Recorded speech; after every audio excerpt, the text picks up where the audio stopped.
abra su Biblia conmigo. Continuamos en Primera de Juan y finalmente entonces ahora llegamos al capítulo 2. Primera de Juan capítulo 2 y vamos a estar leyendo los primeros 5 versículos, si Dios lo permite, y estaremos enfocando solamente en el primeros 2 versículos del capítulo 2. Dice la palabra del Señor, en el nombre del Padre y del Espíritu Santo. Amén. Amén. Hijitos míos, os escribo estas cosas para que no pequéis. Si alguno peca, abogado tenemos para con el Padre, a Jesucristo el justo. Él mismo es la propiciación por nuestros pecados, y no solo por los nuestros, sino también por los del mundo entero. En esto sabemos que hemos llegado a conocerle, si guardamos sus mandamientos.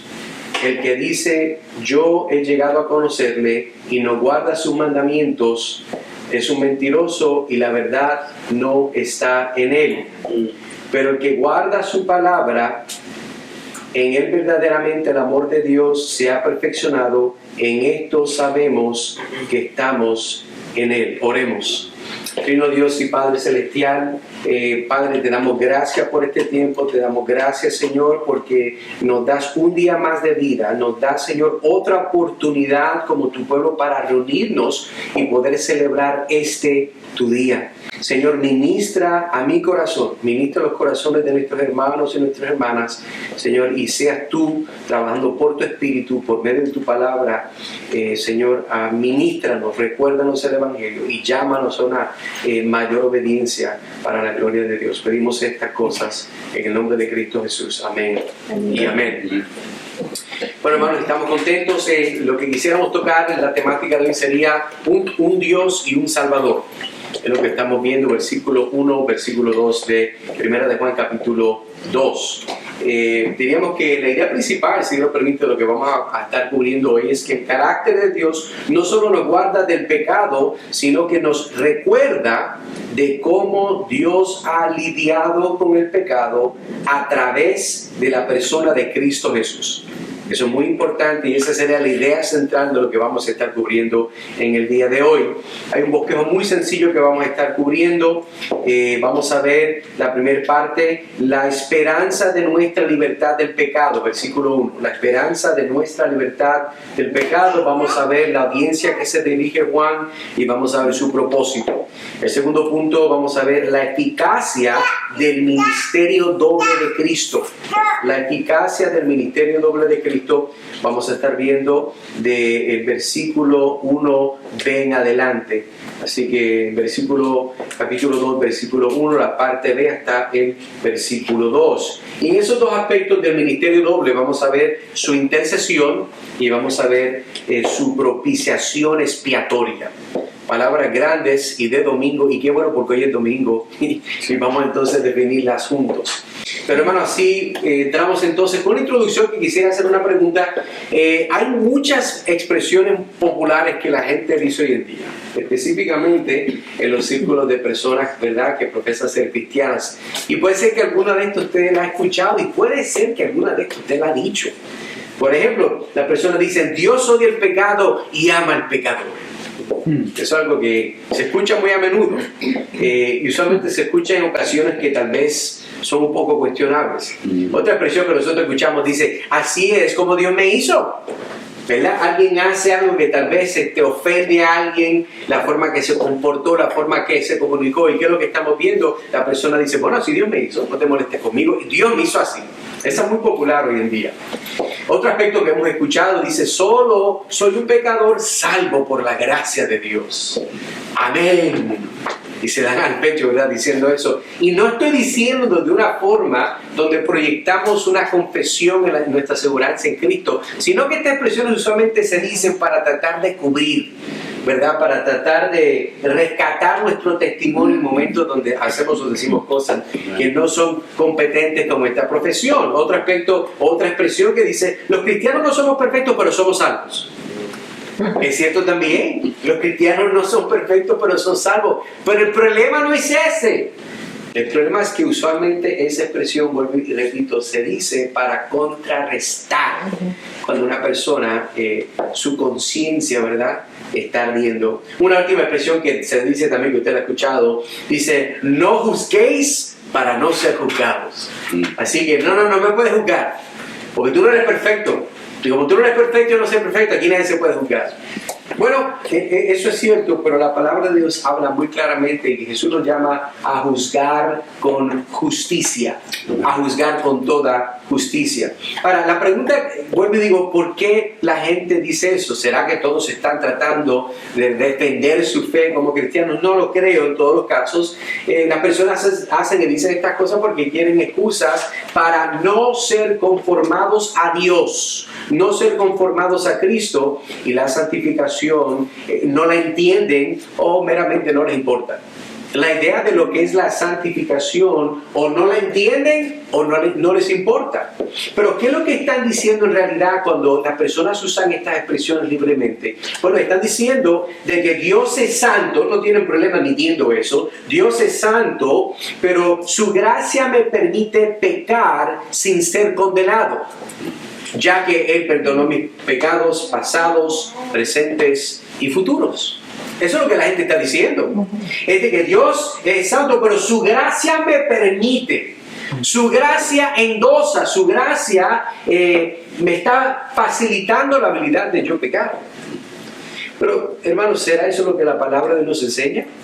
Porque comienzo con esta introducción para apuntar a la realidad de que la audiencia que Juan está extendiendo esta carta no era diferente a muchos casos a la nuestra aquí en Orlando, Florida. La iglesia de Cristo estaba siendo atacada por falsos maestros y estos falsos maestros querían convencer a sus oyentes a mirar a Dios de la forma que Satanás se lo presentó a Eva en el huerto del Edén. Usted se acuerda de ese escenario, si no se lo recuerdo, en ese capítulo 3, versículo 1 dice: y la serpiente era más astuta que cualquiera de los animales del campo que el Señor Dios había hecho, y dijo a la mujer, aquí está la pregunta, ¿con qué Dios ha dicho, no comeréis de ningún árbol del huerto? Eva, por favor, ¿de verdad el Señor dijo eso? No, yo creo que tú estás escuchando mal. Dios no dijo no comas del árbol. Él quiso decir algo con esa palabra, pero no es lo que Él dijo.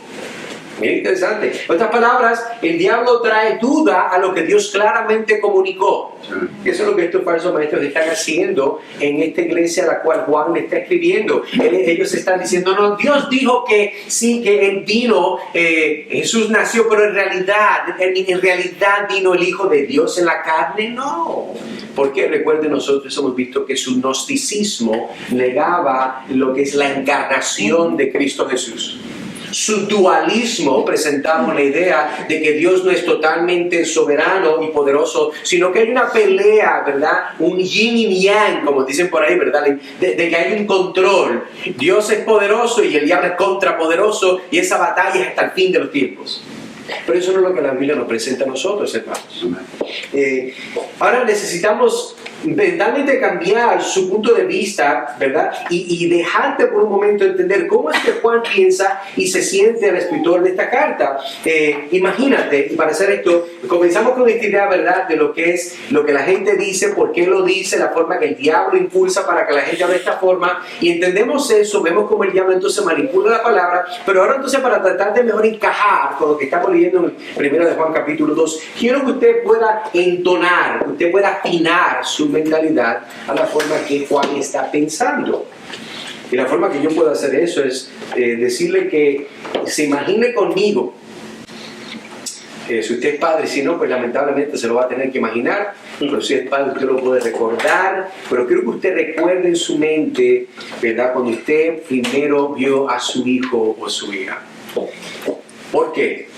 Bueno, póngase a pensar, mire, tan pequeño, tan delicado, delicada, tan impotente, aunque ya a veces eran chiquitos, lo son iguales cuando son más grandes, totalmente indefenso de gente mala, de enfermedades, eso es cierto, de malas influencias, de los bullies de la escuela, dicen en los Estados Unidos, ¿verdad?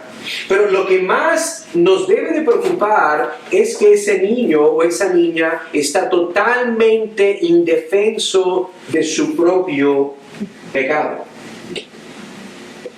Y con esa idea yo quiero que nosotros entonces podamos leer, cuando estamos viendo que Juan comienza en este segundo capítulo, ¿verdad?, de Primera de Juan. Mire su Biblia abierta conmigo, leamos, dice la palabra de Dios. Hijitos míos, os escribo estas cosas para que no pequéis. Hijitos míos, mis hijos. Y cuando nosotros vemos este primer encabezado de nuestro bosquejo, que la esperanza de nuestra libertad del pecado, eso lo vamos a ver comenzando a leer esta carta, y vemos la expresión que Juan está diciendo, hijitos míos. Dios habla a sus hijos, los cuales son recipientes de esta carta. Él no está hablando a otras personas que no son hijos de Dios. Él está escribiendo en esta carta a aquellos que son hijos de Dios, y Juan le dice, hijitos míos. Ustedes son mis hijos. Ustedes son hijos. Pero ¿por qué Juan diría eso? Bueno, entendemos una de dos cosas que el texto no nos dice, pero podemos asumir de ellas, que cuando una persona habla de esta forma, lo primero que entendemos es que hay un cariño intrínseco que se está comunicando. Estamos viendo que esta persona también, de una perspectiva cristiana, tal vez fue el medio por la cual estas personas llegaron a Cristo, por lo tanto son como si fueran hijos espirituales. Y Juan entonces dice, hijitos míos. Esta expresión muestra una de las evidencias, ¿se acuerda? Yo no sé si puedo volver hasta el primer sermón cuando hablamos de las evidencias internas y las evidencias externas de probar de que Primera de Juan fue escrita por Juan. Y ahora quiero mostrar de que particularmente este lenguaje de hijitos míos, amados, esta es la firma y la huella de que este Juan es el que está escribiendo.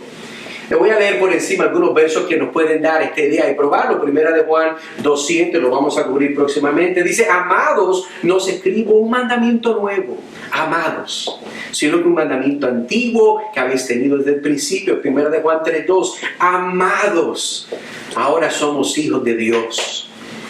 Primera de Juan capítulo 3, versículo 21, amados.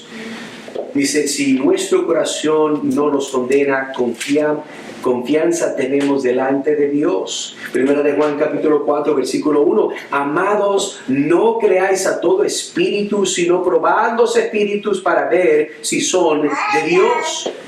Primera de Juan capítulo 4, versículo 7. Amados, amémonos unos a otros, porque el amor es de Dios, y todo el que ama es nacido de Dios y conoce a Dios. Primera de Juan 5, 21 nos dice, hijos, guardaos de los ídolos. Vemos de que la forma de Juan, el apóstol amado, interesantemente él se llama a sí mismo cuando en las escrituras no te dice Juan, él decía el discípulo que Jesús amó, el amado de Jesús. Y a nosotros entonces ver de que esta idea de quiénes son los hijitos míos que Juan se dirige, pero aunque vemos que él está hablándole a la iglesia, pero continuamos a ver por qué entonces él comienza hablándole a la iglesia diciéndole hijitos míos. Continúa ahora, por cierto, cuando él escribió la carta no tenía capítulo de versículo, pero la forma que la tenemos obviamente quebrantada, o la vemos, ¿verdad?, puesta de esta forma nos ayuda a entender. Y vamos entonces ahora a ver, vemos hijitos míos, continúa leyendo conmigo, dice, os escribo estas cosas ¿para qué? Para que no pequéis. Y mientras continuamos viendo sobre el encabezado de la esperanza de nuestra libertad del pecado, ya entonces vimos la audiencia por los cuales Juan dice hijitos míos. Ahora entonces vamos a ver su propósito, y note que dice para que no pequéis. Pero ¿por qué Dios usa este lenguaje en esta carta? ¿Por qué Dios está hablando de esta forma? Así que, hermano, hermana, Dios quiere de primera entrada recordarte de tu posición en Cristo. ¿Cómo? Diciéndote, hijito mío, hija mía. El Espíritu Santo está escribiendo esto a través de la mano de Juan. Pero el Señor al mismo tiempo recuerda el contexto de la batalla, la pelea de los falsos maestros, el abuso mental, espiritual que está pasando en estos lugares a causa de la malicia de estos gnósticos. El Señor aún en medio de eso no solamente los llama hijos, sino que aún a nosotros nos recuerda hoy, en medio de un mundo que es bien gnóstico también, bien espiritual, hiper espiritual. de que nosotros somos hijos de Dios. Por cuanto el Padre envió al Hijo y Él obedeció las órdenes del Padre, tú y yo tenemos y podemos venir delante de Él como sus hijos. Es a causa de la obra de Cristo. Y Dios desea que de primera recuerdes que eres su hijo, que eres su hija. Es muy posible que cuando llegamos juntos a adorar a Dios, hermanos, en este día, muchos de nosotros estamos luchando no solamente con nuestro pecado, sino que la realidad de lo que ese pecado nos hace creer y pensar. Si usted es familia mía, usted sabe que hay una realidad donde nosotros, una de las cosas que pasa muy a menudo es el domingo de la mañana, es las olimpiadas de lo que puede pasar y va a pasar. Cuando puede pasar algo malo, va a pasar el domingo. Lo que no usualmente pasa el domingo va a pasar. Y esa realidad de nosotros lidiar con nuestro pecado, con las circunstancias, a veces con nuestra falta de preparación, es importante que nosotros podamos ser adiestrados en nuestros pensamientos, en nuestras emociones, recordando que si estamos en Cristo, hijos somos de Él. Y eso debe entonces de afinar nuestra actitud cuando venimos a adorar a Dios. Así que hermano, hermana, si estás en Cristo, permíteme recordarte que Dios te dice hoy por su palabra, hijitos míos. Dios no está recordando meramente a otras personas. Él está diciendo y nos está hablando a nosotros, que nosotros somos de Él. Una de las cosas que debemos recordar, hermano, que suena muy sencillo, pero has perdido la claridad de eso en esta semana. Mientras entramos a este estudio, este mensaje, has perdido, hermano y hermana, por el trabajo, por el problema, por las peleas, por tus hijos, por tu manager, por el sinvergüenza en la carretera que no sabe poner la señal. Has perdido, tal vez por un momento, el enfoque de que eres hijo y hija de Dios. No deberías, pero es muy posible y en muchos casos va a pasar. Pero aún en este momento el Señor te recuerda hoy, hijitos míos, ustedes son mis hijos. Yo les he dado a luz por la obra de Cristo Jesús. Nota que Dios comienza recordándonos que somos sus hijos, pero lo hace para que entendamos que lo que quiere deber ser recibido como un hijo, se recibe como un hijo que ama a su padre. Lo que Dios está a punto ahora de decir viene con ese tono, con esa idea de lo que estoy a punto de decirte es de un padre que te ama. Ahora, si usted tiene hijos y tal vez son mayores, usted entiende que eso no siempre es el caso. Por más que usted ame a sus hijos, ellos les cuesta entender que usted hace las cosas por amor. Imagínese Dios que sigue soportándolo. Si pudiésemos decir eso. Note que ahora continuamos leyendo. Dice, os escribo estas cosas para que, no que pequéis. Palabra pequéis se está apuntando al tomar, y pudiéramos definirla, un acto que va en contra de la voluntad y de la ley de Dios. El pecar es un acto que va en contra de la voluntad, la cual está revelada en la ley de Dios. Y cuando el Señor está diciendo, les escribo esto a través de Juan, les escribo, amados hermanos, hijos míos, lo que estoy a punto de continuar desarrollando en esta carta, ¿para qué? Bueno, para que no vaya en contra de la voluntad de Dios, para que no quiebren la ley de Dios. Esa misma palabra es la que nosotros vemos en Lucas capítulo 15, versículo 18, no sé si se acuerda, el texto dice, me levantaré e iré a mi padre y le diré, Padre, he pecado. Esa expresión ahí es la misma palabra que está usando Juan. He pecado contra el cielo y contra ti. Padre, he violado tu voluntad. Padre, he violado tus mandamientos, porque aunque en este caso, en esta historia, esta parábola que el Señor nos da del hijo pródigo, el papá había comunicado a este hijo cómo él debería de vivir. El padre le había enseñado cómo debe de vivir, pero el hijo en su ignorancia, en su robusto orgullo, decidió hacer lo que él le daba la gana. Entonces, este propósito de no pequéis es el resultado de verdaderamente conocer a Dios. El que verdaderamente conoce a Dios es una persona que busca no abundar en el pecado, busca abundar en la obediencia a causa de la gracia de Dios. Y vemos que por lo menos hay dos frutos que producen este verdadero conocimiento de Dios, de la verdad. Diríamos que el número uno es una trayectoria de conocimiento. una trayectoria de conocimiento. Si se acuerda, capítulo 1, versículo 8, capítulo 1, versículo 10, donde decía el que dice no tenemos pecado o el que dice no peco o no ha pecado. En esa trayectoria de conocimiento vemos de que una persona va de no creer a creer. Una persona va de doctrina falsa a doctrina verdadera. Una persona va de conocimiento deficiente de Dios a un conocimiento total y abundante de la gracia y hermosura de Dios. Ese es uno de los aspectos, una trayectoria de conocimiento. La segunda sería una trayectoria de ética moral. Hermano, ¿qué quiere decir eso? Bueno, sencillo. Una persona va de desobediencia, ¿verdad?, de falta de buenas obras, a obediencia, a una abundancia de buenas obras. Cuando una persona conoce a Dios, eso es el resultado y el fruto de que Dios está en él, de que Dios está en ella, de que el Señor ha obrado, de que ha dado un nuevo nacimiento a esa persona. En otras palabras, Dios por medio de Juan nos está comunicando que el entendimiento de Dios nos debe de llevar a una mayor y abundante obediencia. El entendimiento de quién es Dios debe de causar eso. Ahora, ¿será posible que Juan nos está llamando a una vida de perfección, ¿verdad?, en este lado de la eternidad? ¿Será lo que está diciendo Juan? Bueno, no creo, claro que no. Pero ¿qué es lo que Dios quiere comunicar? ¿Qué es lo que el Espíritu Santo a través de Juan está diciendo cuando dice, hermano, os escribo para que no pequéis? 1 de Juan capítulo 3 versículo 6. Vamos a ver lo que la Biblia dice en este aspecto, porque entendemos de que lo que no nos está llamando es una perfección imposible. Pero yo no meramente puedo decir eso, yo tengo que probarlo bíblicamente. 1 de Juan 3, 6 dice, todo el que permanece en él no peca. No peca. Todo el que peca ni le ha visto ni le ha conocido. No peca. ¿Qué estará diciendo? Note que ahora le cite a Juan. Y Juan habla de una forma en particular. 1 de Juan capítulo 5 versículo 18. Sabemos que todo el que ha nacido de Dios, sigue de nuevo Juan, no peca, sino que aquel que nació de Dios le guarda y el maligno no lo toca. Juan ya me tiene un poquito nervioso, no sé lo que está diciendo.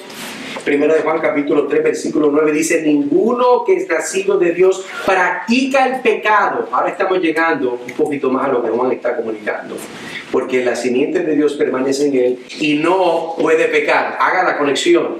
Dice, no peca, pero en realidad lo que quiere comunicar es que no practica el pecado. Y el versículo 9 de capítulo 3 de 1 de Juan vuelve y dice, ninguno que es nacido de Dios practica el pecado, porque la simiente de Dios permanece en él y no puede pecar, porque es nacido de Dios. El propósito de este texto es uno la cual nos llama a que no vivamos en patrones de pecado, de no arrepentimiento. Eso es lo que está diciendo Juan.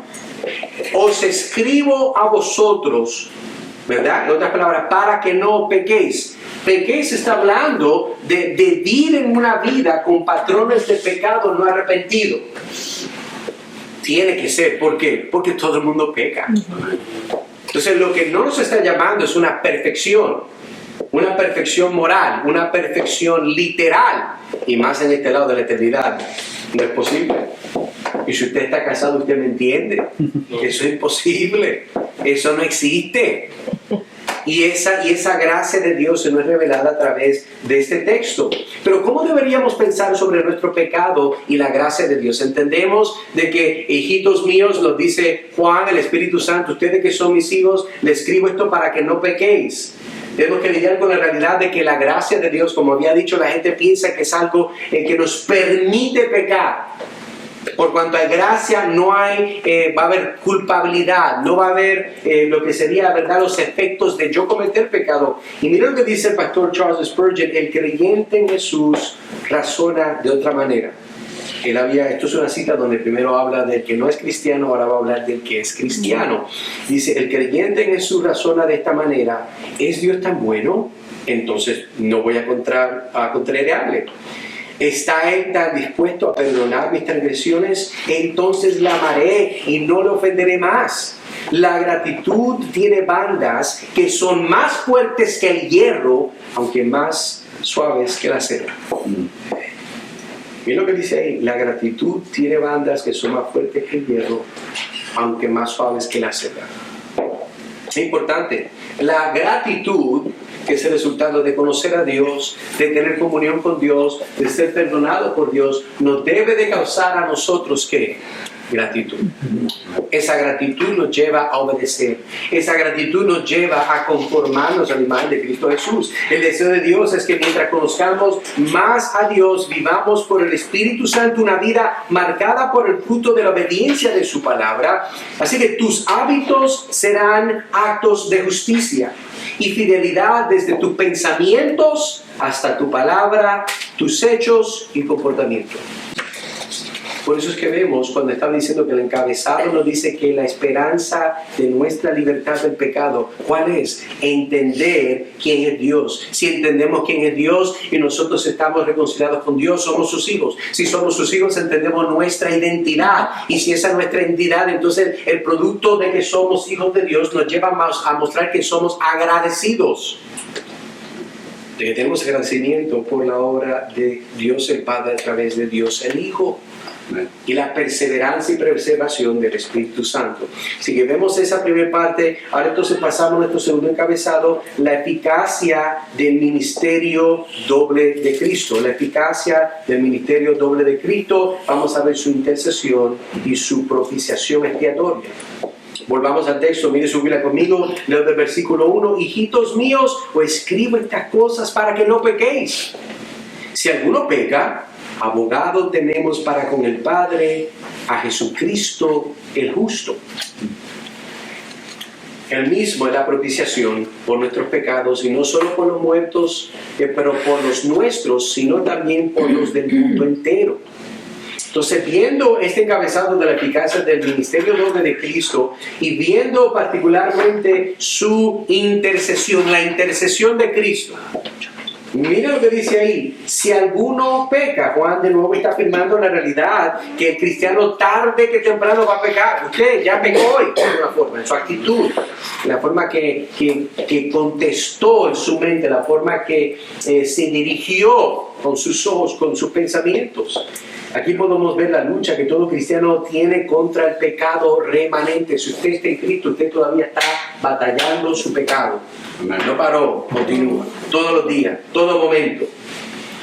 Pero la pregunta no es si pecamos o no, porque sabemos que dice, si alguno peca, él no está diciendo de que puede ser que alguien por ahí peque. No, Juan está afirmando de que él mismo también peca, y lo que está apuntando es algo mayor, que es la intercesión de Cristo.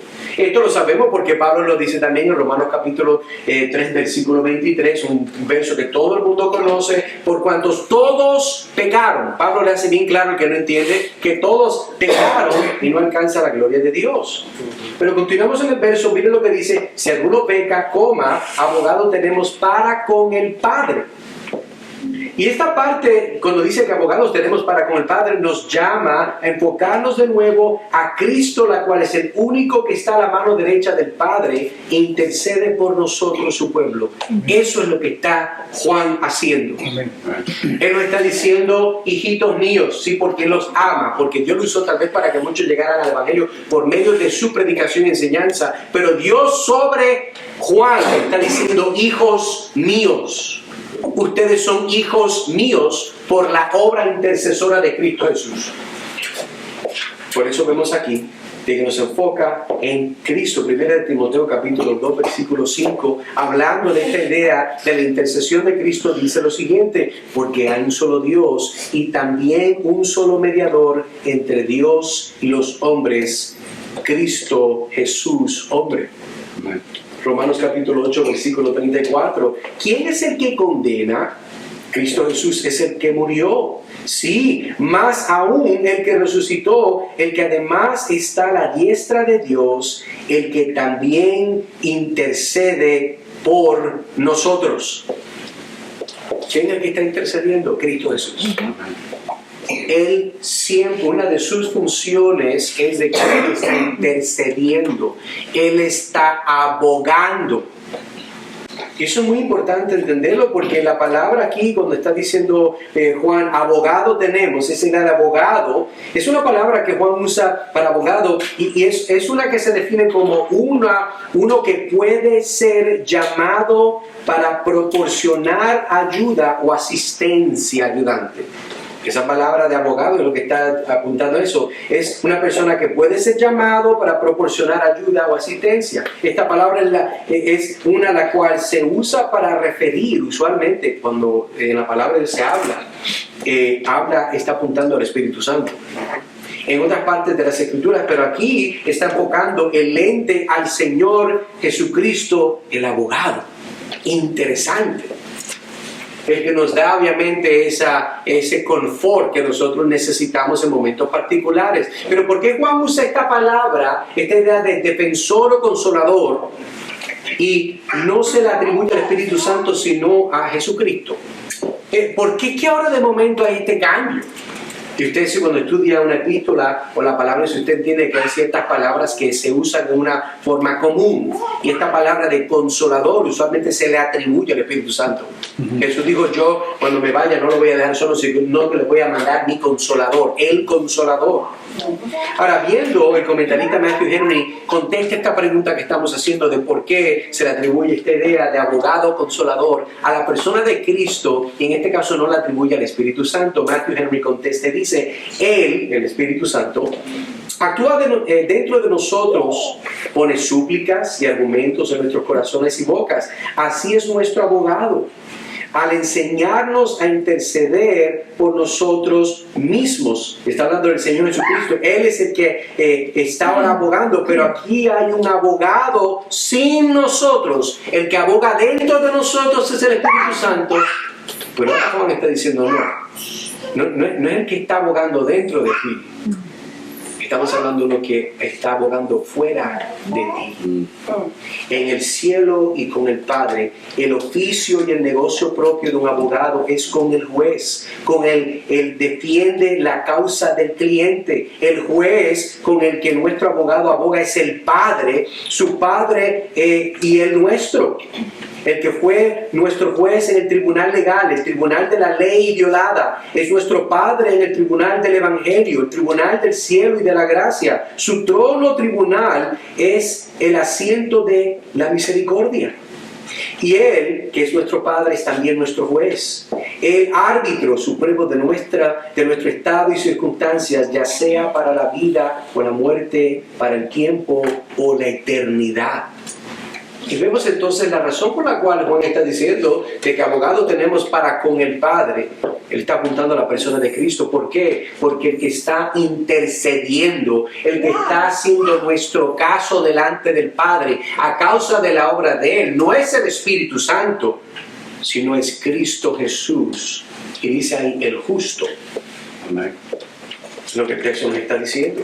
En otras palabras, Juan designa el abogado y el consolador a nuestro Señor y Salvador Jesucristo, pero tratando de aplicar a esta idea de momento, no hay nada más malo que pasar tiempos difíciles en este mundo.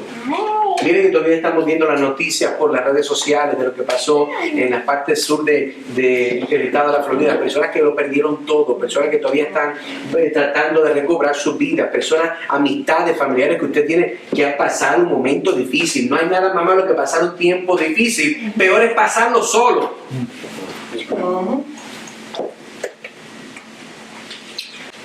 Pero la pregunta pudiera hacerte, amigo, amiga, ¿has sufrido traiciones?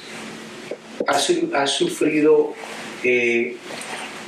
abandonos? ¿Has sufrido soledad y ansiedad? Porque en este mundo no puedes confiar en lo que tú a veces sientes que es nadie. No, pero hermano Edgar, obviamente, tiene que haber alguien. No hay personas que no tienen a nadie. Personas que no pueden, no tienen esa libertad, no se sienten hábiles de poder confiar en nadie.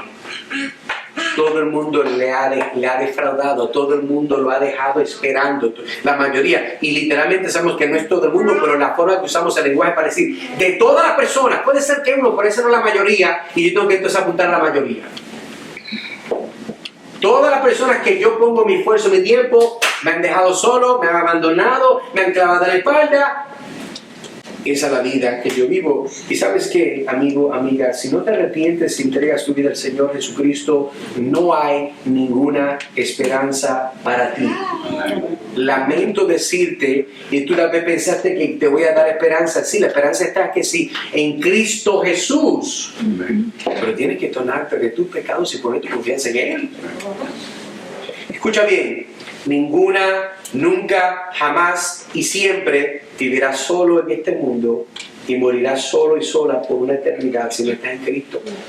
Aunque el infierno es un lugar real y aunque es un lugar lleno de personas que reciben el castigo eterno de Dios, nadie se ama en el infierno. Nadie se apoya en el infierno. Al contrario, todos se odian porque odian al Dios Santo y Trino. Amigo, clama a Él aún hoy y pídele que te salve. Señor, haz una obra en mí, sálvame a mí. Y lo digo es que nosotros aquí por lo menos no estamos solos, tenemos familia, personas que conocemos, hermanos en Cristo, familiares, pero hay otros que no. Hay otros que no. Es posible que aún en la iglesia donde Juan está escribiendo, hacia quien le está escribiendo la carta, hay personas que están solos, que no tienen nada, que sirven al Señor en una abundante pobreza. Si permíteme entonces ahora, vemos el aspecto del contraste de aquellos que sufren solos y no tienen esperanza, pero permítame entonces ahora enfocarme a aquellos, ¿verdad? Aquellos que son mi familia, mis hermanos, mis hermanas en la fe, que muchos están pasando por momentos difíciles y necesitan una palabra de Dios para colmarlos de paz y confianza. Puede ser que algunos de ustedes tienen jefes, ¿verdad? O managers no cristianos que te hacen la vida de cuadritos porque tú no vas a llamar a Juan Juanita y tu trabajo corre peligro. ¿Sabes que Dios te dice, de acuerdo a su palabra, Isaías 51, versículo 12, yo soy vuestro consolador? ¿Quién eres tú que temes al hombre mortal y al Hijo del Hombre como hierba es tratado? Ahora, hay otros hermanos que yo sé que aman a Dios, pero sufres porque tus hijos crecen cada día más y no ves el amor de Dios en ellos. Al contrario, el mundo los llama con más fuerza, con más agresión, y a veces crees que no serán salvos. Y esa situación, hermano, Dios te dice, cuando mis inquietudes se multiplican dentro de mí, tu consuelo deleita mi alma. Salmo 94, 19. Tal vez hay hermanos, ¿verdad? Que sabemos que aman a Dios, vemos su fidelidad y su compromiso con Dios, pero te sientes mal porque tu familia desde que llegaste a Cristo no quiere nada que ver contigo. Y aunque eres fuerte y confías en que Dios es el todo para ti, pero la realidad es que te sientes solo, sola. ¿Por qué? Bueno, porque aparte que no sean cristianos, pero son tu familia, y no hay nada más difícil que no poder tener amor y comunión con aquellos que amamos. Y ese hermano y hermana que esté en esa situación, Salmo 27:10 nos dice, porque aunque mi padre y mi madre me hayan abandonado, el Señor me recogerá. Hay otros casos donde puede ser que hay hermanos, hermanas, ¿verdad? Que tu situación financiera está cuesta arriba, confías en Dios, pero encuentras a veces dudando de no poder brindarle a tu familia la generosidad que quieres, pero Dios en ese caso te dice, Salmo 118, versículo 5, en medio de mi angustia invoqué al Señor, el Señor me respondió y me puso en un lugar espacioso. Lo que quiero, hermano, es decirle de que Dios consuela, Dios ministra, Dios nos está abogando delante de Dios. Hay casos también con hermanos y hermanas donde, verdad, usted ama al Señor y tal vez su cónyuge no le sirva al Señor, Dios no le ha salvado, pero a veces usted tal vez puede temer de que esa persona pueda ser en Cristo. Porque pasa el tiempo. A mí me ha pasado, tengo familia que no es cristiana, que no aman al Señor. Gloria a Dios que aquí por lo menos todos que estamos, Dios está trabajando en su corazón, pero hay personas que no. Y para esa persona Dios le dice en Mateo 5, versículo 4, bienaventurados los que lloran, pues ellos serán consolados. Note la ironía de ese verso, por cierto. La expresión bienaventurados en realidad se traduce como felices son. Felices son los que lloran porque ellos serán consolados. La ironía de la bendición de Dios en medio de la angustia. A veces hay personas que están pasando momentos difíciles porque aquí hay una que es bien interesante. Amas a otros hermanos en Cristo, ¿verdad? Pero en este momento no te aman de la forma que tú los amas y son ciegos a su frialdad. El Señor te dice a ti, 2 Corintios 1:5, porque así como los sufrimientos de Cristo son en nuestra abundancia, así también abunda nuestro consuelo por medio de Cristo. Puedes ver la bendición de tener a Cristo como abogado, no solamente para con el Padre, pero en tu día de dificultad en tu caminar espiritual. Es claro que Jesucristo el justo, nuestro abogado, no solamente aboga al Padre, tú y yo, sino por todos aquellos los cuales el Padre le dio al Hijo para salvar desde la fundación del mundo.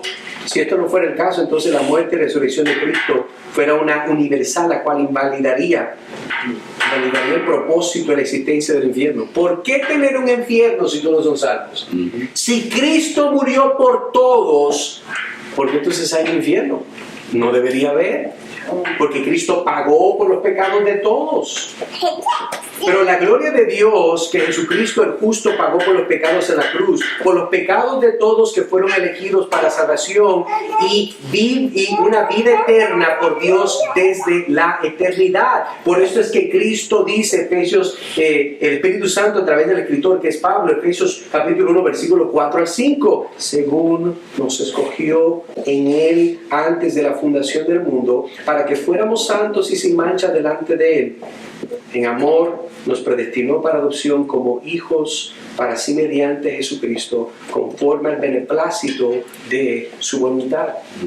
Así que repasemos, vimos el primer encabezado, versículo 1, la parte A, la esperanza de nuestra libertad del pecado. Vemos ahora el segundo encabezado, la eficacia del ministerio doble de Cristo. Hemos visto su intercesión, entonces ahora vamos a ver esta idea de su propiciación expiatoria. Miren lo que dice. El mismo, versículo 2, Él mismo es la propiciación por nuestros pecados, no solo por los nuestros, sino también por los del mundo entero. Nota que el texto dice que Jesucristo, el abogado, también es la propiciación por nuestros pecados. Le está atribuyendo la idea de que Él es abogado consolador, pero también es la propiciación. No es lo mismo. En nuestro mundo existen enfermedades malignas. Usted las conoce porque todo el mundo siempre, ¿verdad?, hay algo nuevo que sucede. Que bajo la soberanía de Dios se lleva la vida de miles de personas como las cáncer. Niños, adultos, jóvenes, de todas partes del mundo, de todo trasfondo, de todo grado sociodemográfico que existe. Todo el mundo aquí es un blanco perfecto para el ataque del cáncer. Y aunque no hay una pastilla que resuelva este problema todavía, nunca lo va a ver tampoco, pero sí existen medios los cuales alguien que tiene cáncer puede usar para batallarlo. De la misma forma, el cáncer del pecado, hay formas para batallarlo que son por lo menos de garantía.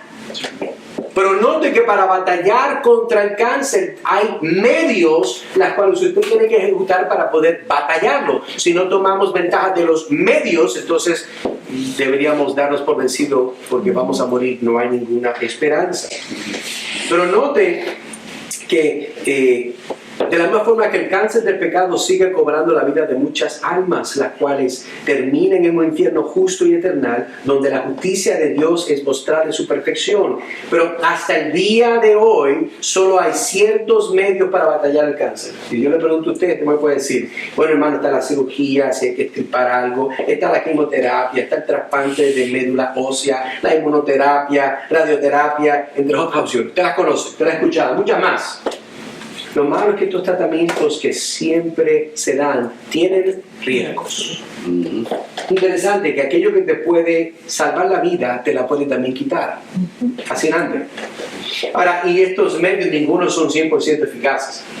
Hay un cierto porcentaje donde dice tal vez no funciona. Pero ¿por qué traigo a colación el cáncer y qué tiene que ver con la eficacia del ministerio de Cristo?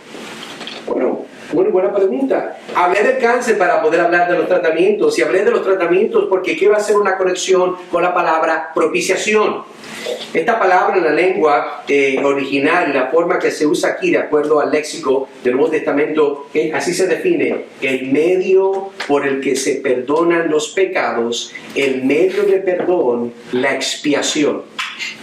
Nota que dice que es el medio por el que se perdonan los pecados. En otras palabras, hacemos un paralelismo: lo que es el cáncer al pecado es la quimioterapia, la propiciación. Pero ¿cómo podemos probar esto bíblicamente, teológicamente? Suena bonito, pero hay que sostenerlo. Bueno, en los 3 primeros capítulos de Romanos, Pablo expone el argumento que todos, judíos y gentiles por igual, están bajo la condenación de Dios y merecen su ira. Por eso Romanos capítulo 1, versículo 18 dice: porque la ira de Dios se revela desde el cielo contra toda impiedad e injusticia de los hombres que con injusticia restringen la verdad. Todos han pecado y están destituidos de la gloria de Dios. Romanos capítulo 3, versículo 23. Todos nosotros merecemos la ira de Dios y su castigo. Dios en su infinita gracia y misericordia, escuche bien, ha proporcionado una manera de que su ira pueda ser aplacada y podamos reconciliarnos con Él. Esa manera es a través de la muerte sacrificial de su Hijo, Jesucristo, como el pago por los pecados. Es a través de la fe en Jesucristo como el sacrificio perfecto de Dios que podemos ser reconciliados con Dios, solo por la muerte de Cristo en la cruz y su resurrección al tercer día. Un pecador perdido que merece el infierno puede reconciliarse con un Dios santo.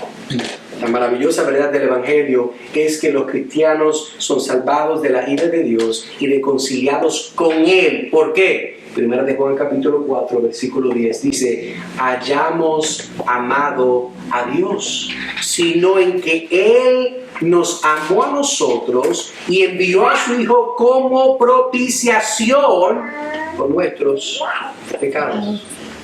Si puede haber reconciliación entre usted y Dios, es porque Jesucristo, el Hijo, nos amó, enviado por el Padre, y fue la propiciación por nuestros pecados. Mira el texto, dice: Él mismo es la propiciación por nuestros pecados. Una observación adicional que tenemos que ver es que Juan sugiere que la obra de Cristo fue nuestros pecados. Eso fue lo que Dios obró. Entonces la pregunta también sería: ¿quién es entonces en el texto? ¿No? ¿Quiénes son nosotros? Porque está diciendo, ¿verdad? Si mira el texto, mira lo que dice conmigo el texto. Dice: Él mismo la propiciación por nuestros pecados. Entonces, bueno, la pregunta no es muy difícil, pero hay que definir quiénes son nuestros, porque después de definir los nuestros, ahora tenemos que lidiar con los del mundo entero. Y es un problema que tenemos que hablar. ¿Cuál es la diferencia de nosotros y los del mundo? ¿Estará Juan de nuevo haciendo un argumento para la propiciación universal? ¿Eso es lo que está diciendo Juan? Bueno, vamos a ver.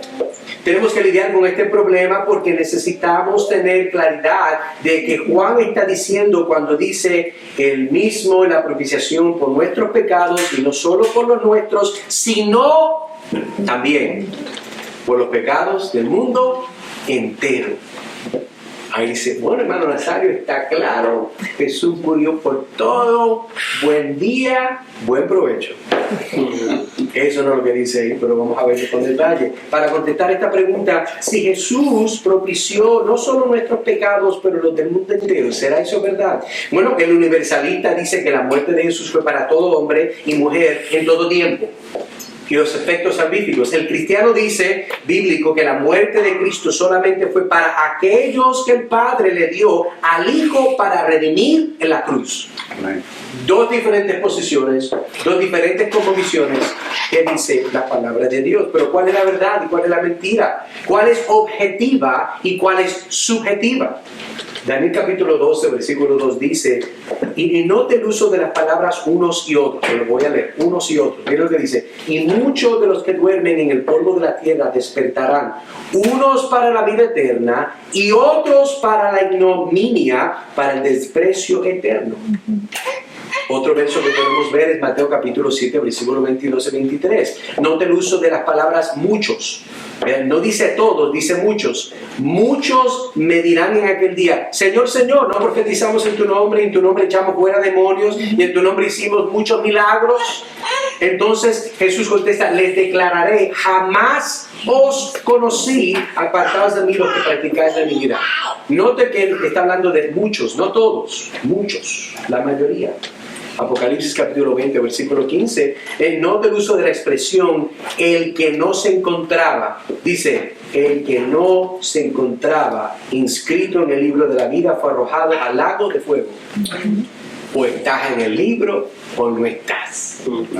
Y si Cristo murió por todo, todos están en el libro. Pero perdóneme usted, eso no dice la Biblia.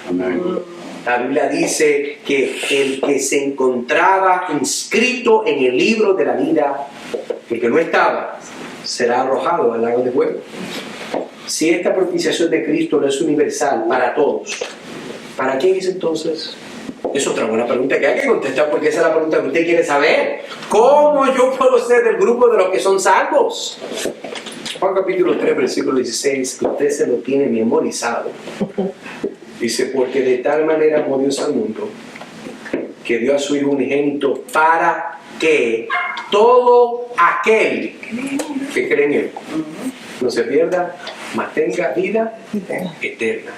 Para todo aquel que cree en Él. La salvación es para todo aquel que cree en Él. El que le sigue, el que le obedece, el que le ama, el que es hijo, el que es hija, el que la propiciación de Cristo fue puesta sobre usted para pagar sus pecados. En otras palabras, Juan dice, Él mismo es la propiciación por nuestros pecados, nosotros que estamos en Cristo, los que son hijitos míos, y no solo por los nuestros pecados, los que somos el pueblo de Dios en este lugar, sino también por los del mundo entero. Pero el uso de Juan y la palabra mundo no es de todo el mundo, sino todos aquellos que también están en el mundo, que no son los que están con nosotros. Porque Juan escribió a todo el mundo. No, Juan escribió a un grupo particular. Por eso está diciendo, Él mismo es la propiciación por nuestros pecados. Nuestros incluyen a los lectores de la carta. Pero Juan está diciendo, no solamente por los nuestros, sino también por los del mundo entero. Bueno, pero sabemos que no todo el mundo es salvo por la obra de Cristo. Entendemos entonces que son todos los que están en el mundo entero que fueron dados por el Padre al Hijo. El uso de Juan de la palabra mundo indica a todos nosotros que no son parte de nuestros pecados. Lo que sí es claro es la realidad de no todo el mundo será salvo, sino aquellos que se arrepienten y ponen su confianza en Cristo Jesús. Amigo, amiga, ¿vas a poner tú la confianza en Cristo? Leamos de nuevo para repasar. Hijitos míos, os escribo estas cosas para que no pequéis. Y si alguno peca, abogado tenemos para con el Padre, a Jesucristo el justo. Él mismo es la propiciación por nuestros pecados, y no solo por los nuestros, sino también por los del mundo entero. Hemos visto la esperanza de nuestra libertad del pecado y hemos visto la eficacia del ministerio doble de nuestro Señor Jesucristo. Quiera Dios, hermanos, que aún en este día nosotros podamos continuar conociendo más de Dios para evitar ofender al Dios que nos creó. Ofender y pecar en contra del Dios que nos salvó. De evitar pecar y ofender al Dios que mandó a su Hijo unigénito para que todo aquel que crea en Él no se pierda, mas tenga vida eterna. Oremos. Señor, te damos gracias por este tiempo, te damos gracias por tu bondad, te damos gracias porque tú eres fiel. Señor, pedimos que en este día tu palabra sea aplicada a nuestros corazones y que nosotros también podamos, Señor, con gozo y alegría, confiar en ti, entender que tú intercedes por nosotros. Y esa intercesión, esa propiciación, esa expiación es la razón por la cual nosotros podemos ser reconciliados con el Padre. Gracias por esa obra y por la bendición de que podamos adorarte hoy en este día. Pedimos esto en el nombre de Cristo Jesús. Amén y amén.